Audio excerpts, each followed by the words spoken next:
சற்று முன்பு கிடைத்துள்ள முக்கிய செய்தி, நடிகர் சிங்கமுத்துவுக்கு உயர்நீதிமன்றம் ஆணை பிறப்பித்திருக்கின்றது. நடிகர் வடிவேலுக்கு எதிராக அவதூறு ஏற்படுத்தும் எந்த கருத்தும் தெரிவிக்க மாட்டேன் என்று உத்தரவாதம் தர வேண்டும் என்று நடிகர் சிங்கமுத்துவுக்கு சென்னை உயர்நீதிமன்றம் ஆணை பிறப்பித்துள்ளதும் குறிப்பிடத்தக்கது.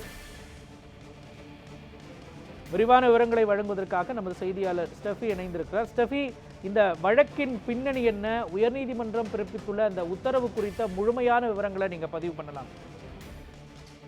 மோகன், நடிகர் வடிவேலுக்கு அவதூறு ஏற்படுத்தும் வகையில் எந்த கருத்தும் தெரிவிக்க மாட்டேன் என உத்தரவாதம் அளித்து மனு தாக்கல் செய்ய நடிகர் சிங்கமுத்துவுக்கு சென்னை உயர்நீதிமன்றம் உத்தரவிட்டுள்ளது.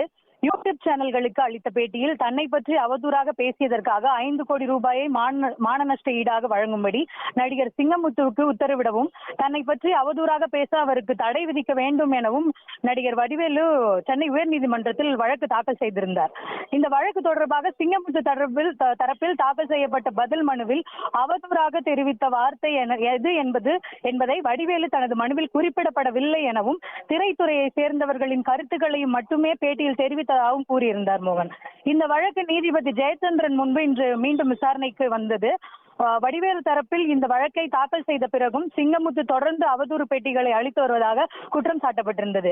ஆனால் வழக்கு தாக்கல் செய்த பின் எந்த பேட்டியும் கொடுக்கப்படவில்லை எனவும், வழக்கில் மூத்த வழக்கறிஞர் ஆஜராக கடைசி வாய்ப்பாக வழக்கை தள்ளி வைக்க வேண்டும் எனவும் சிங்கமுத்து தரப்பில் கோரிக்கை விடுக்கப்பட்டிருந்தது. மோகன், இதனை ஏற்று வழக்கை டிசம்பர் 11ஆம் தேதி தள்ளி வைத்த நீதிபதி வடிவேலுக்கு எதிராக தெரிவித்த கருத்துக்களை திரும்ப பெற்றுக் கொள்வதாகவும், இனிமேல் அவருக்கு அவதூறு ஏற்படுத்தும் வகையில் எந்த கருத்தையும் தெரிவிக்க மாட்டேன் எனவும் உத்தரவாதம் அளித்து மனு தாக்கல் செய்யும்படி சிங்கமுத்து தரப்புக்கு சென்னை உயர்நீதிமன்றம் உத்தரவிட்டுள்ளது.